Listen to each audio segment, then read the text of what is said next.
Jacob DeGrom leaving the New York Mets. And like it was hinted at for a while. DeGrom's not been healthy consistently for a few years.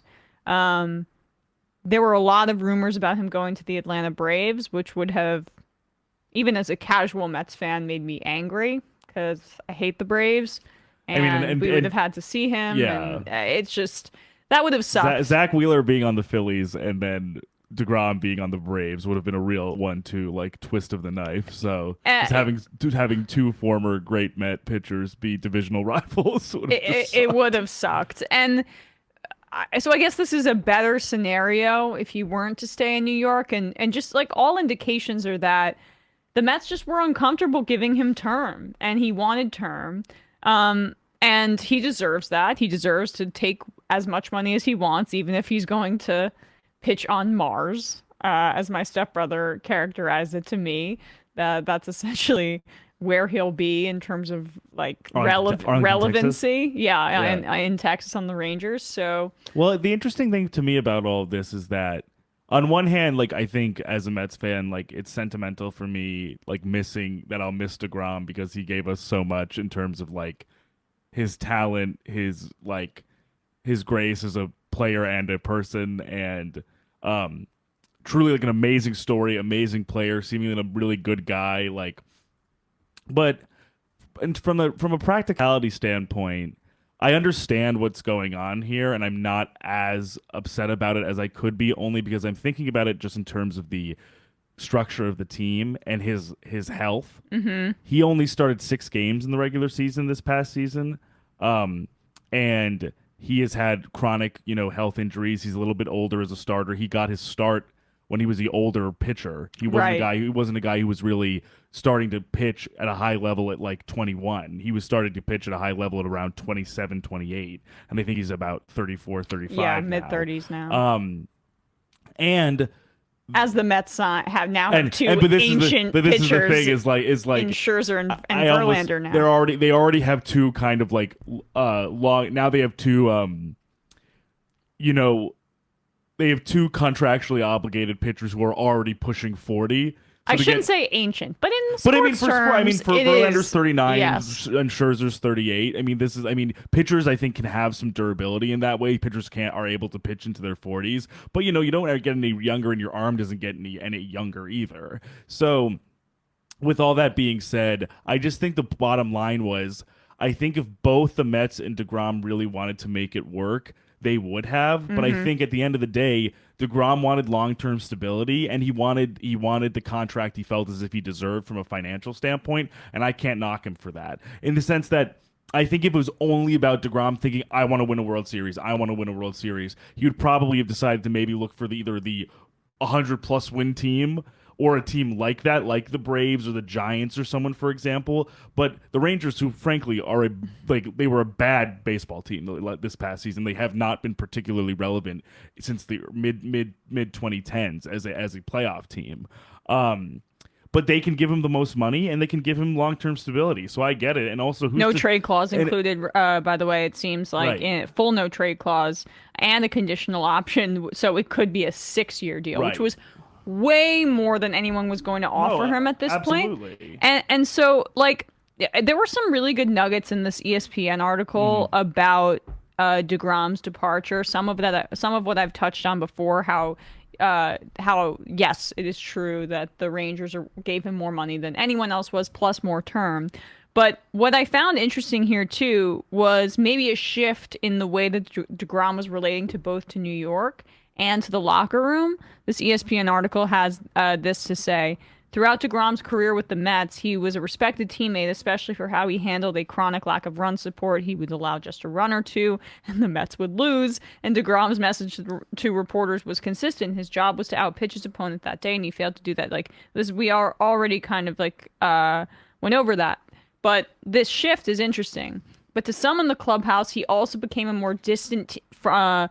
little more distant from teammates over his years in the organization. He was a private person, which we all knew, doesn't have social media, that kind of thing. He was a private person who seemed to become a little more private. It was a perception likely exacerbated by that time away from the field. 391 days passed between his last start in 2021 to his first start in 2022. Some teammates like Francisco Lindor developed a relationship with Steve Cohen after Cohen bought the Mets in the fall of 2020, but friends felt that DeGrom wasn't really interested in that. DeGrom also had reduced his interactions with the large contingent of media that descends upon the Mets clubhouse, regularly speaking to reporters after his starts, but increasingly deflecting any other requests. Blah, blah, blah. He basically was moving away from his teammates, moving away from the media. He came up in the Mets when there was a different ownership structure, different owners. Francisco Lindor is the shining new player for Steve Cohen. And even DeGrom's Scherzer was injured. less tenured than he was. Even Scherzer had come on after DeGrom had as well. So there's a confluence of things where he just, and also I want to say too, this private guy did not like the New York media. He did not like the scrutiny, which is fair. That's fair. But that's the case. He did not want to have to deal with this crap anymore. And I think this is a choice that someone makes when, winning at all costs is not necessarily their top priority, and it's getting the long-term stability of someone with injury history who's a little bit further into their career and who wants the no trade clause, wants the multi-year contract, and wants the money, and to get even further into the nuts and bolts, wants to go to a state that doesn't have an income tax. That too. I mean, Texas and Florida, that's a huge reason 100%. For a lot of guys. And who's to say? And honestly, I think this does happen sometimes. We'll see how it plays out, but sometimes a player like this can create gravity for an organization that maybe I don't exactly know how much room financially the Rangers have to continue to spend after this, but I'm wondering if maybe at some point some players might be like, hey, it's going to be a top heavy rotation clearly from DeGrom to the fifth starter on the Rangers, but maybe some more talent want to go play knowing that they have a guy who is he's a Cy Young candidate year in and year out.